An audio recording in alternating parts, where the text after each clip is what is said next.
सुधा समाधान।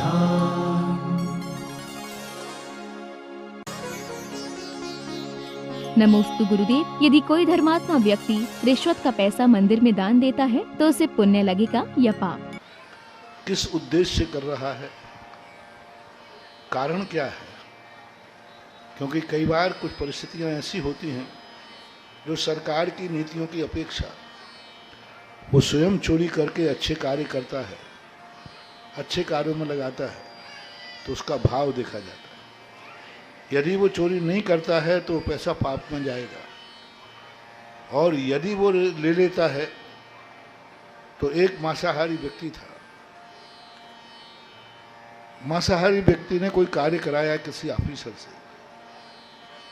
उसने कहा महाराज मैं रिश्वत नहीं देता हूँ, लेकिन ये मांसाहारी है, इससे नहीं लूँगा, काम कर दूंगा, लेकिन ये उस पैसे से पाप करेगा, मांसाहार करेगा।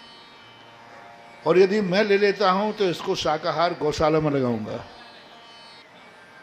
अब बोलो, मेरे से पूछ रहा है तुम्हारा जैसा व्यक्ति, क्या आशीर्वाद दूँ? नहीं लेता हूँ तो वो मांसाहार करेगा, शराब पिएगा, और लेना नहीं चाहिए, वो रिश्वत है, 2 नंबर का पैसा है। और लेता हूँ तो गाय बच्चे की गौशाला में जाएगा।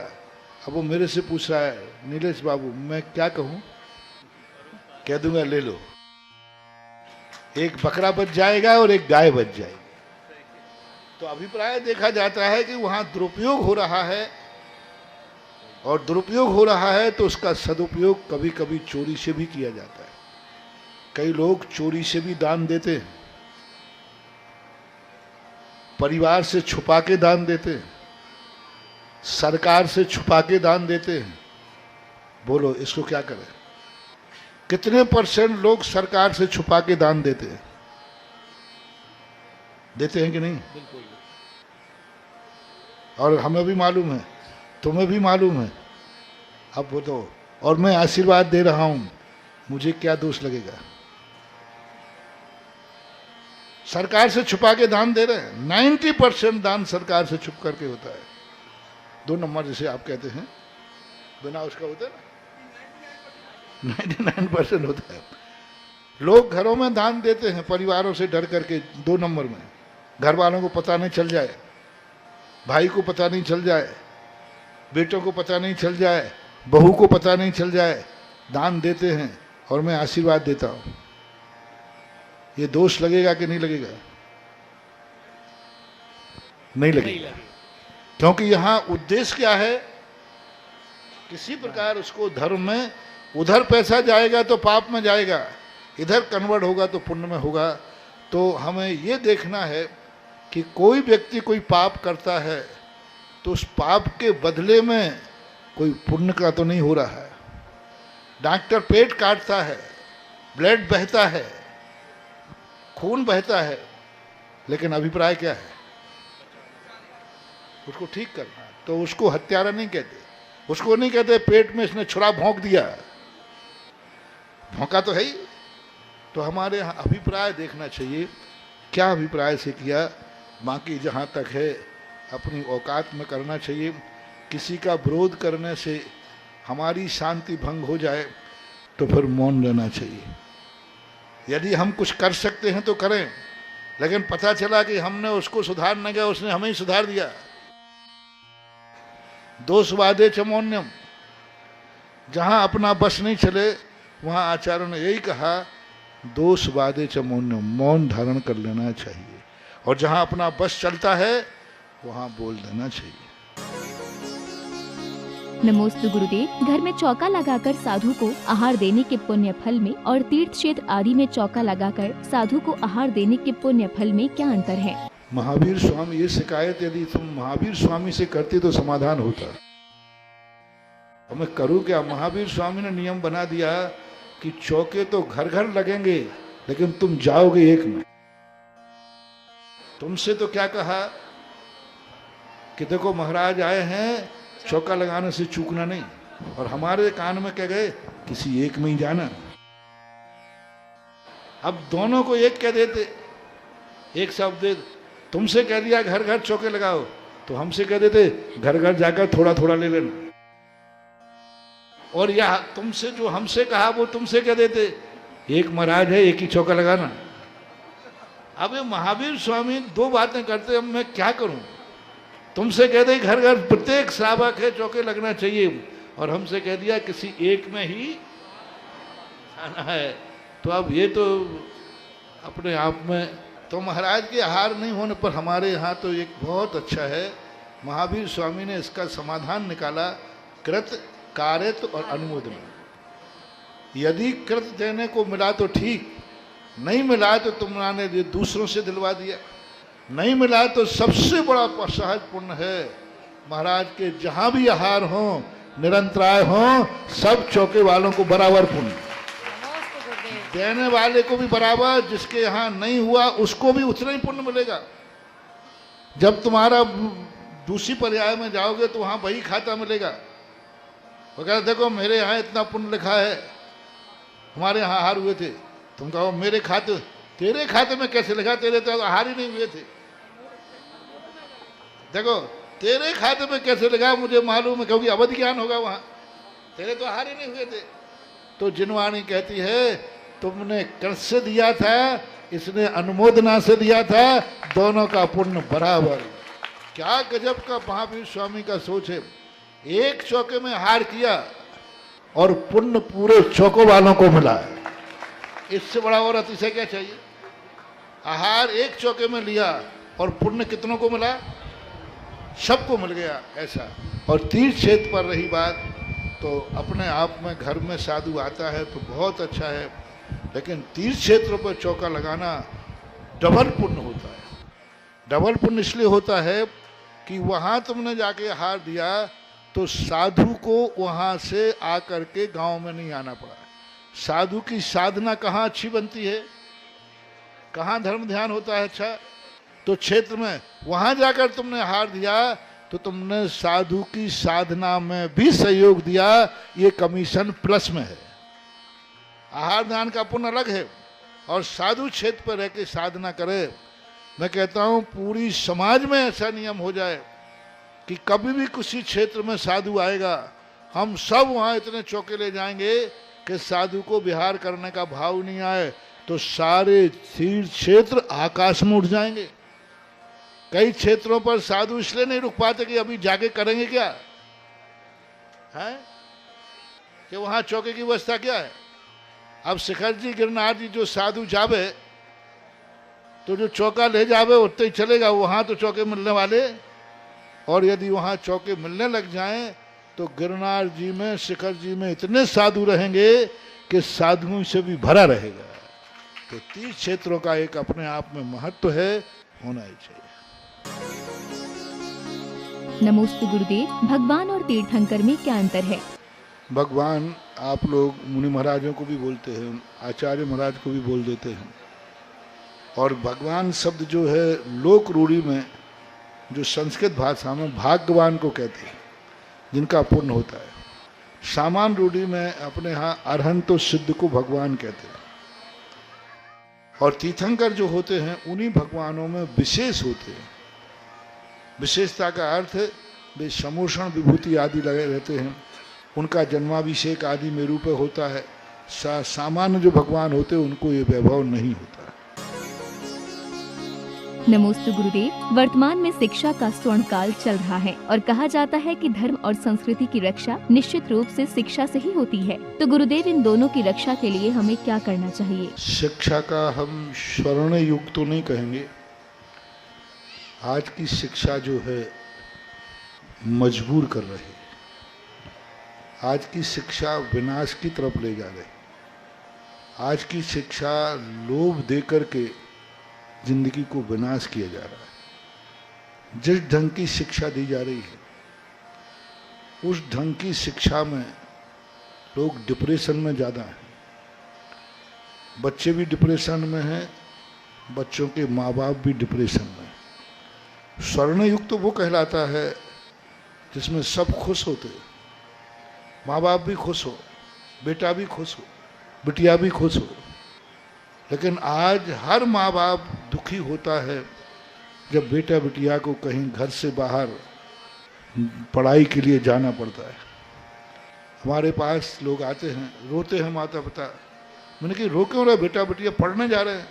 बोले महाराज आपको नहीं मालूम, हमारा इतना अच्छा बेटा, हमारी इतनी अच्छी बिटिया ऐसी अच्छी पढ़ाई के बाद लौट पाएगी, ये संदेह है। आज जो संस्कार विहीन पढ़ाई हो रही है, ये मजबूरी में करना पड़ रहा है। इससे स्वर्णिम युग बनने वाला नहीं है। अब स्वर्ण युग बनाने वाला जो तुम्हारा दूसरा प्रश्न है कि पढ़ाई तो स्वर्णिम युग नहीं ले जाएगी, शिक्षा तो स्वर्णिम युग नहीं ला पाएगी, लेकिन उस शिक्षा को करते हुए यदि हम संस्कारवान स्कूल खोलेंगे तो जरूर वो शिक्षा स्वर्णिम युग ला देगी।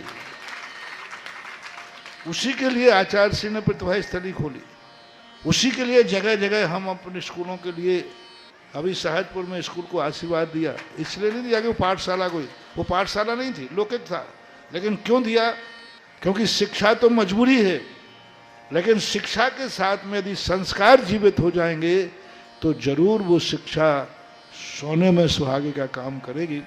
इसलिए हर संस्था को, सैपुरा वालों को हमेशा पहला नियम ये लेना चाहिए, या तो स्वयं ऐसे स्कूल खोलें, नहीं खोलते हैं तो चाहे जबलपुर जाओ चाहे सहजपुर जाओ, एक नियम लेना चाहिए कि मैं अपने बच्चों को जैन स्कूल में ही पढ़ाऊँ।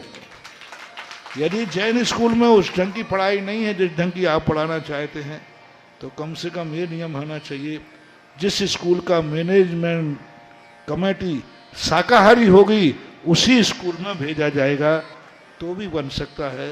तो संस्कारों की आज जरूरत है। नमोस्तु गुरुदेव, मुनियों के आगे 108 और आरिकाओं के आगे 105 क्यों लगाते हैं? अब इसके संबंध में बहुत सारी बातें हैं। आगम की परंपरा चली आई, पूज्यवर शांति सागर महाराज, जो 105 108 एक पहचान बना ली गई, और यूं कहना चाहिए कि पदों के डिवाइजन करने के लिए ऐसा कर दिया। अब इसका वास्तविक स्वरूप 108 जो पाप कर्मों के आश्रय द्वार हैं उनको रोकने का जो प्रयास कर रहे हैं उनको 108 कर देते। छुल्लक जी, एलक जी, आरिका माताएं 2-3 द्वार बंद नहीं कर पाते हैं, इसलिए 105 लगाते हैं। यही चले। नमोस्तु गुरुदेव, वेदी पर अनेक भगवान की मूर्तियां विराजमान होती हैं, लेकिन यदि हम मूल नायक भगवान को अर्घ्य समर्पित करते हैं तो क्या अन्य भगवानों की अभिनय नहीं होती? नहीं आएगा। हमारे भगवानों में ऐसा कंप्रोमाइज है कि एक को चढ़ा दोगे सब भगवान खुश हो जाते हैं। तुम्हारे घर में होता है, यदि कहीं से निमंत्रण आता है तो उसमें घर के मुखिया का नाम लिखा रहता है, तो फिर सभी घर वालों का अपमान होता है या नहीं होता है? बस मुखिया के नाम आ गया, सबका निमंत्रण हो गया, मूल नायक को अर्घ चढ़ गया, सबका चढ़ गया। नमोस्तु गुरुदेव, नियत समय पर अभिषेक शांति धारा करने का क्या महत्व है? काल की सिद्धि हमने पहले बताई तुम्हारे लिए बहुत लोग। काल के दिन जो नियत समय पर का पूजन पाठ करते हैं, उनको जब पुण्य की जरूरत पड़ेगी तो नियत समय पर पुण्य काम आ जाएगा। उदाहरण देखना, जिन्होंने नियत समय पर पूजन की, मैं इतने समय पे अभिषेक करूंगा, यही नियत समय सबका बांधा हुआ, तो क्या एक्सीडेंट हुआ? अब एक्सीडेंट होते ही, जैसे ही एक्सीडेंट हुआ 108 नंबर की गाड़ी तुरंत पहुंच जाएगी। वो पुण्य काम आएगा जो नियत समय पर। और जो लेट लतीफ करते हैं, कर लेंगे क्या बात हो गई, तो उनका एक्सीडेंट होगा लेकिन गाड़ी 1 घंटे बाद पहुंचेगी। जब तक, ये सबसे सरल उदाहरण है। धर्म कार्यों में लेट लतीफ करोगे, वो पुण्य तुम्हारे जिस समय चाहिए उस समय काम नहीं आएगा, और समय से करोगे तो पुण्य जिस समय जरूरत पड़ेगी, पुण्य भी उसी समय जाकर के तुम्हारी सहायता करेगा। नमोस्तु गुरुदेव, मंदिर के रख रखाव के लिए कमेटी मेंबर्स को क्या करना चाहिए? मेरा तो यही की उत्तर है कि मंदिर अच्छा है, सब कुछ है, तो कमेटी को सबसे पहले पंचायत को उठ करके मंदिर की झाड़ू लगाना चाहिए। मंदिर की सुरक्षा के लिए कमेटी, पंचायत वही चुने कि 24 घंटे डे और नाइट ड्यूटी कमेटी की लगना चाहिए। पूरी पंचायत कमेटी का नहीं हो। पंचायत कमेटी मैंने बता दी, कमेटी 2, साधारण सभा और, हाँ, इसलिए तुम लोग बच नहीं जाओगे, ध्यान रखना। यानी समाज कमेटी है, सबको ये नियम बनना चाहिए कि 24 घंटे कमेटी का एक व्यक्ति मंदिर में रहेगा। 24 घंटे, दिन में भी रहेगा, रात में भी रहेगा, ड्यूटी बांध लो। और मंदिर की सफाई सफाई में कमेटी का एक व्यक्ति ड्यूटी करके मंदिर की झाड़ू लगाएगा। और रख रखाव के लिए तो कमेटी होती है। ऐसा होना, मैं नौकरों की छूट तो देने वाला नहीं हूं। मैं तो ये नहीं कहूंगा कि साहब 4 नौकर लगा देना चाहिए सफाई की, 1 बंदूक वाला लगाना चाहिए सुरक्षा की, नहीं, मैं तो नहीं कहूंगा। मैं तो तुम्हें ही बंदूकधारी मानाऊंगा, क्योंकि जैनी छत्री होता है। तो व्यवस्थाएं करना चाहिए स्वयं ही, और फिर जैसी व्यवस्थाएं हो रही हैं वैसी होना चाहिए, मेंटेनेंस होना ही चाहिए। उससे बड़ा पूरे मंदिर की इतना सुंदर है, सफाई होना चाहिए। अब आपने मार्बल लगाया है, अब इस मार्बल के ऊपर प्रतिदिन एक फटकार कपड़े की लगना चाहिए, खम्भों पे, ऐसे नहीं अकेले मात वेदी पे नहीं, पूरे खम्भे के ऊपर पूरी एक कपड़े की फटकार होती ना, वो फटकार एक बार लगना ही चाहिए 24 घंटे में, तभी ये मार्बल सुरक्षित रह जाएगा। अन्यथा धीरे धीरे धूल जम करके वो मार्बल उस धूल को पी जाएगा और सारा फिर काला काला लगने लग जाएगा। नमोस्तु गुरुदेव। जब मुनि महाराज खड़े होकर आहार करती हैं, तो फिर श्रावकों को बैठकर भोजन ग्रहण करने को क्यों कहा गया है? भूमिका है, पद है, ये जिन मुद्रा कहलाती है। तुम खड़े होकर भोजन करते हो तो उद्दंड कहलाते हो। जिन मुद्रा के अंदर, जिनेंद्र भाव की मुद्रा के अंदर आहार लेने को कहा। और यदि तुम यही बराबरी करते हो तो हमारी तुम्हारी तो बहुत भिन्नता है। हम बिना नहाए आहार को उठते हैं, महाराज ये पक्षपात क्यों? आप आहार तो बिना नहाए कर लो, और हम देने के लिए बिना नहाए आ जाएं तो अंतराय हो जाए, करके देख लो। अच्छा, देने में ज्यादा शुद्धि चाहिए कि खाने में? खाने में। और महाराज बिना नहाए खाते हो, तुम नहाना पड़ता है। चर्या है, एक पद है, गरिमा है। पंडित जी आशाधर जी ने लिखा, मुनिराज की चर्या को गृहस्थ अवस्था में हंसी हंसी में भी उनकी क्रिया की नकल न करे। हंसी हंसी में एक मुद्रा निश्चित की गई है कि मुनिराज की मुद्रा इस प्रकार है और उसका विधि बनाई गई है, तो वो आपकी गलत बात है। और हम लोग जो आहार करते हैं अंजुलि में करते, आप लोग थाली में करते, ये पक्षपात क्यों? बहुत सारी स्थितियां बनेंगी ऐसे तो। इसलिए ये एक व्यवस्था है और उसका स्वरूप है कि आहार जिन मुद्रा में ही होना चाहिए। सुधा समाधान।